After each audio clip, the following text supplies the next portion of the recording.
අද මම කතා කරන්න බලාපොරොත්තු වෙන්නේ ස්මාර්ට් බබෙක් වගේම ස්මාර්ට් පේරන්ට් කෙනෙක් විදිහට ස්කූල් එකේ ටීචර්ස්ලට අඳුර ගන්න පුළුවන් වෙන්න වැඩ කරන්නේ කොහොමද කියලා. අපි හැමෝම හිතනවා අපේ බබා ක්ලාස් රූම් එක ඇතුලේ අනිත් බබාලට වඩා වැඩියෙන් ටීචර්ට ආදරේ හිතෙන දරුවෙක් කරන්නේ කොහොමද කියලා. දැන් අපි බලමු ස්මාර්ට් බේබි කෙනෙක් කරන්න අපි මොනවද කරන්න ඕනි කියලා. අපි හිතමු ක්ලාස් රූම් එකට ගිය ගමන්ම ඔයාගේ බබාට වෙන් කරලා තියෙන කොටසේ નિયમિત තැන්වල එයාගේ බෑග් එක බොටල් එක තියන්න මුළු ඉඳලම පුරුදු කරන්න.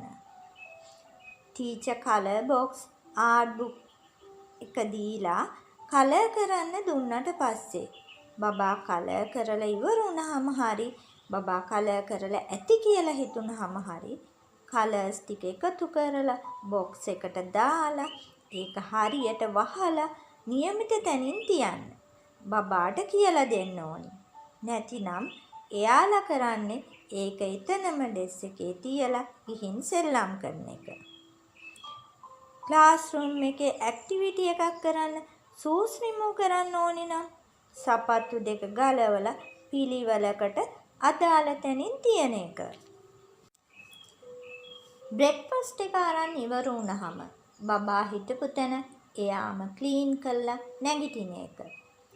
ස්කූල් ඉවර වුණාට පස්සේ Tamanගේ බඩු ඒ කියන්නේ බෑග් එක, බොටල් එක, කැප් එක, එහෙම නැත්නම් අම්බ්‍රෙල්ලා එක වගේ Taman ගෙදරින් ගෙනියන නැවත ගෙදරට ගෙන ආ යුතු බඩු අමතක නොකර මතක් කරලා ගෙදරට ගේන්න පුරුදු කරන එක. බබාගේ නේල් කට් කරලා පිරිසිදු යුනිෆෝම් අන්දලා පිළිවෙලකට කොණ්ඩේ පීරලා වගේම බබාගේ බෑග් එක, බොටල් එක, ලන්ච් බොක්ස් එක, සර්වියට් එක වගේ දේවල් හැමදාම පිරිසිදු කරලා යවන්නත් ඔයාලා පුරුදු වෙන්න ඕනේ. මම මෙහෙම කියනකොට හිතයි අනේ අපි එහෙම තමයි බබාව ස්කූල් යවන්නේ කියලා. හැබැයි හැම ගෙදරකම එහෙම බබාලව ස්කූල් යවන්නේ නැහැ. සමහර බබාලගේ නියපොතු කපලා නැහැ. කුණු ඒවා ඇතුලේ පිරීලා. ටීචර්ස්ලා වෙලාවකට බබාවට අඬ ගහලා ළඟින් තියන් නියපොතු කපනවා. සමහර බබාලගේ ලන්ච් බොක්ස් හරියට ක්ලීන් කරන්නේ නැහැ. ලන්ච් බොක්ස් එකේ දාර ඇතුලේ කුණු, තෙල් වගේ දේවල් වලින් කළු වෙලා. බලන්න වෙලාවකට ඔයාලටත් මේ වගේ දේවල් මගේ ඇරෙන්න පුළුවන්. බබාගේ බෑග් එක, බබාගේ සපත්තු දෙක අඩුම ගානේ සතියකට සැරයක්වත් හොඳට හොදලා වේලලා පාසලට එවන්න. ඊළඟට අපි බලමු හෝම්වර්ක් කරන්න ගෙදරට එවන හෝම්වර්ක් බුක්ස් ගැන. දරුවන් හෝම්වර්ක් කරන්න කලින් හොඳට අත් සෝදලා, පිහිදලා, ටේබල් එක පිරිසිදු කරලා එයාට හෝම්වර්ක් කරන්න පුරුදු කරවන්න. එයාලගේ පොත් එතකොට අපිරිසිදු වෙන්නේ නැහැ. සමහර අවස්ථා අපි දැකලා තියෙනවා බබාගේ පොතේ තේ එහෙම නැත්නම් වතුර හැලිලා සමහර වෙලාවට ඒක බාගෙට වේලලා එවන අවස්ථා. දරුවට කෑම කන ගමන් එහෙමත් නැත්නම් තේ බොන අතරේ හෝම්වර්ක් කරවන්න එපා. ඒවා දරුවගේ හෝම්වර්ක් කරන ටේබල් එකට අරගෙන යන්නත් එපා. මේ වගේ දේවල් පුංචි කාලේ ඉඳලම දරුවට හුරු කරන්න. එතකොට ඔයාලා දරුවෝ ගුරුවරු අපහසුතාවයටපත් වෙන්නේ නැහැ. බබාට කෑම ලබා දෙන එක කරන වෙලාවට හෝම්වර්ක් පටල ගන්න එපා. ඒ අය සෙල්ලම් කරන වෙලාවට එහෙමත් නැත්නම් ඔයාලා වැඩ කර ඉන්න ගමන් දැන් කියයි අපිට වෙලාව තියෙන විදිහටනේ අපි වැඩ කරන්නේ කියලා. චුට්ටක් හිතලා බලන්න. ඔයාට ඔයාගේ දරුවත් එක්ක පැය භාගයක් ස්කූල් වැඩවලට විතරක් වෙන් කරන්න ටයිම් එකක් හදාගන්න බැරිද කියලා. තව දෙයක්. බබාලා නිතරම තමන්ගේ පෙන්සිල්ස්, කලර්ස්, බුක්ස් බිම වට ගන්නවා. ඔයාලා ඒවා අහුලලා මේසෙ උඩින් තියනවා. එහෙම කරන්න එපා. බබාට පුරුදු කරවන්න Taman අතින් බඩුවක් බිමට වැටුනොත් ඒක අහුලලා නියමිත තැනින් තියන්න. ඔයාලා බලන්න බබාට මේ දේවල් පුරුදු කරලා ඔයාලටත් කොච්චර පහසුවක්ද කියලා. එයාලට පුංචි කාලේ ඉඳන්ම එයාලගේ බඩු, සෙල්ලම් බඩු, ඇඳුම්, පොත්පත් තියන්න ස්ථාන වෙන් කරලා අදාළ තැනින් බඩු තියන්න හුරු කරන්න. එහෙම වුණාම එයාලා ඉගෙන ගන්නවා පුංචි කාලේ ඉඳලම එයාලත් ගෙදරත් ස්කූල් එකෙත් පිළිවෙලකට වැඩ කරන්න. ඊට පස්සේ ලොකු වෙලා දරුවන්ට කෑ ගහන්න ඕන වෙන්නේ නැහැ. එයාලගේ වැඩ කරගන්න. බඩු පිළිවෙලට තියාගන්න කියලා. දැන් අපි බලමු ස්මාර්ට් පේරන්ට් කෙනෙක් වෙන්නේ කොහොමද කියලා. පළවෙනිම එක තමයි දරුවව පිළිවෙලකට ඉස්කෝලේ යවන එක. ඒක ගැන අපි කතා කරා. ඊළඟට අපි හිතමු දරුවට හෑන්ඩ් වර්ක් කරන්න බඩු මොනවා හරි ස්කූල් එකට ගේන්න කිව්වා කියලා. අපේ අම්මලා කරන දේවල් ටිකක් දැන් මං කියන්නම්. ස්කූල් එකට ප්ලාස්ටික් බෝතලයක් එවන්න කියලා කියනවා. අපේ අම්මලා බෝතලේ එවනවා. සමහර වෙලාවට ඒකේ අඩියේ බීම ටිකකුත් තියෙනවා. එහෙම නැත්නම් ඒක හොදලා වතුර පිටින්ම එවනවා. සමහර වෙලාවට ඒකේ පොල් තෙල් දාලා තියෙන බොටල් එකක් වෙන්නත් පුළුවන්. එහෙම යවන්න එපා. බෝතලේ හොඳට හොදලා වේලලා පර්මනන්ට් මාකර් එකකින් බබාගේ නම ලියලා ක්ලාස් රූම් එකට යවන්න. එක දවසක් ටීචර් අම්මලාට කියලා හනසු කෑලි 2-3ක් එවන්න කියලා. පොඩි හෝම්වර්ක් එකකට. සමහර අම්මලා පොල් ගහක් විතරයි එවලා නැත්තේ.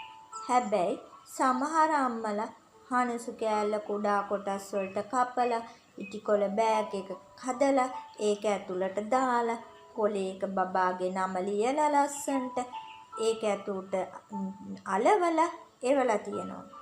හිතලා බලන්න ස්මාර්ට් උනේ කවුද කියලා. මෙන්න මේ වගේ දරුවා වෙනුවෙන් අපිට ගෙදරින් යවන්න වෙන දේවල් පිළිවෙලකට පිරිසිදුව බබාගේ නම සඳහන් කරලා යවන්න. එතකොට ඔයාගේ මනසටත් සැහැල්ලුවක් දැනේ. අපි දරුවා වෙනුවෙන් යුතුයකම් ඉෂ්ට කරනවානේ කියලා. පේරන්ට්ලා දෙන්නම ඉතාම වැදගත්. ස්මාර්ට් කියන එක පෙන්වන්න පුළුවන් වෙන ලොකුම අවස්ථාවක් තමයි දැන් මම කියන්න යන්නේ. දරුවා වෙනුවෙන් තියෙන ගුරු දෙගුරු හමුව. එහෙම නැත්නම් පේරන්ට්ස් මීටින් එක. ලංකාවේ උගන්වන ගුරුවරු ඉතාම අපහසුතාවයකට පත් වෙන අවස්ථාවක් තමයි මේ අවස්ථාව. ඒකට ප්‍රධාන හේතුව තමයි අපේ අම්මලා තාත්තලාට උදේ 8:30ට පේරන්ට්ස් මීටින් එකට එන්න කිව්වහම එන්නේ 9:30ට. සමහර වෙලාවට ඊටත් පස්සේ. ඕකේ කියන දේවල් අපිට වැඩක් නැහැ. අපිට ඕනේ අපේ බබාගේ ප්‍රොග්‍රෙස් රිපෝට් බුක් එක විතරයි. ඒක ඉතින් පස්සේ හරි ගිහින් ගන්න බැරිය. එහෙම හිතලා එදා දවසේ 1:30ට කලින් අම්මලාට පහසු වෙලාවක යනවා ගිහින් ටීචර්ගෙන් රිපෝට් කාඩ් එකයි ෆයිල් එකයි ඉල්ල ගන්නවා. සමහර පේරන්ට්ස්ලා ඉන්නවා රැස්වීම ඉවර වෙන්න ටිකකට කලින් ඇවිල්ලා රැස්වීමේ වාඩි වෙනවා. ඊළඟට බාගෙට කරුණු අහගෙන ඔළුව අවුල් කරගෙන එහෙම නැත්නම් වැරදි අවබෝධ ඇති කරගන්නවා. ඔයාලා දන්නවද පේරන්ට්ස් මීටින් එකක් කොච්චර වැදගත්ද කියලා?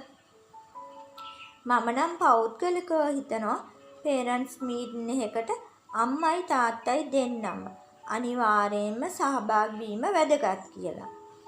ඒ වගේම ඒ වෙනුවෙන් සමහර වෙලාවට රැකියාවට යන දෙමාපියන්ට නිවාඩුවක් අඩුම ගානේ වරුවක හරි ලබා දිය යුතුයි කියලා. මොකද තමන්ගේ දරුවගේ දක්ෂතාවය වෙනස් විය යුතු තැන් හදාගත යුතු තැන් සියලුම දේ ගුරුවරුත් එක්ක කතා කරලා අවබෝධයක් ලබා ගන්න ලැබෙන වටිනාම අවස්ථාවක් තමයි පේරන්ට්ස් මීටින් එක. අපේ පාසල් පද්ධතිය තුල ගොඩක් වෙලාවට ක්ලාස් එකේ පොදු මීටින් එකක් තියලා ඊට පස්සේ අම්මලට ටීචර්ලා එක්ක කතා කරන්න අවස්ථාව ලබා දෙනවා. ඔයාලත් පේරන්ට්ස් මීටින් එකකට යනකොට කොලයක් පෑනක් අරගෙන යන්න. එතනදි කියන වැදගත් කරුණු සටහන් කරගන්න. මේ වෙලාව ඔයාලා උපරිමයෙන්ම ප්‍රයෝජනයට අරගන්න. පේරන්ට්ස් මීටින් එකේදී ගුරුවරු හරිම ලස්සනට පොදුවේ පැහැදිලි කරනවා දරුවන්ගේ ඉගෙනීම කොහොමද කරගන්නව, ඔයාලා උදව් වෙන්න ඕනේ, එයාලට අඩුපාඩු හදාගන්න අවශ්‍ය දේවල් මොනවද වගේ වැදගත් කරුණු බොහොමයක්. දරුවෝ ලොකු වෙලා අධ්‍යාපනය අතෑරියම ඔයාලා දුක් වෙලා වද විඳිනවට වඩා හොඳයි නේද පුංචි කැපකිරීමක් කරලා අවුරුද්දකට 3 වතාවක් වගේ තියෙන පේරන්ට්ස් මීටින් එකකට සහභාගී වෙලා තමන්ගේ දරුවා වගේම පාසල් පද්ධතියේ ක්‍රියාවලිය අපි අපේ දරුවන් හා එක්ක ඒකට අනුගතව ක්‍රියා කරන්නේ කොහොමද කියන එක ගැන අවබෝධයක් ලබා ගැනීම. එතකොට ඔයාලට එළියේ ඉඳන් ස්කූල් එකට එහෙම නැත්නම් ගුරුවරුන්ට බනින්න අවශ්‍ය වෙන්නේ නැහැ. ඔයාලටත් අවස්ථාවක් ලැබෙනවා ඔයාලගේ අදහස් ප්‍රකාශ කරන්න. ඔයාලා හැම වෙලාවෙම බලන්න ඕනේ තමන්ගේ දරුවා ඉන්න පන්තියේ ගුරුවරයා හෝ ගුරුවරිය සමග ඉතා අවබෝධාත්මකව කටයුතු කරන්න. එතකොට දරුවගේ අධ්‍යාපන කටයුතු සාර්ථක කරගන්න ලොකු පිටුවහලක් වෙනවා. ඉතින් අපි ඊළඟ වීඩියෝ එකෙන් බලමු දරුවෙක් අසනීප වෙලා හරි එහෙමත් නැත්නම් වෙනත් කරුණක් හේතුවෙන් හරි සතියක් මාසයක් වගේ කාලයක් පාසල් යන්න නොහැකි වුණොත් ඒ වෙනුවෙන් ඔයාලට යොදා ගන්න පුළුවන් කරුණු මොනවද කියලා. ඔයාලා කරන්න ඕනි දේවල් මොනවද කියලා. මේ වීඩියෝ එක නරඹපු ඔයාලා හැමෝටම ගොඩාක් ස්තුතියි. මේ වීඩියෝ නරඹලා ඒ සම්බන්ධව ඔයාලට අදහස් දක්වන්නත් පුළුවන්. ඒ වගේම ඔයාලට දරුවන්ගේ අධ්‍යාපනය සම්බන්ධව ඇතිලා තියෙන ගැටලු පිළිබඳවත් උපදෙස් ලබා ගන්න අවස්ථාවක් ලබා දෙන්න පුළුවන්. එහෙම අවශ්‍ය කෙනෙක් ඉන්නවා නම් ඒ ගැන කමෙන්ට් එකක් දාන්න. Subscribe for more content.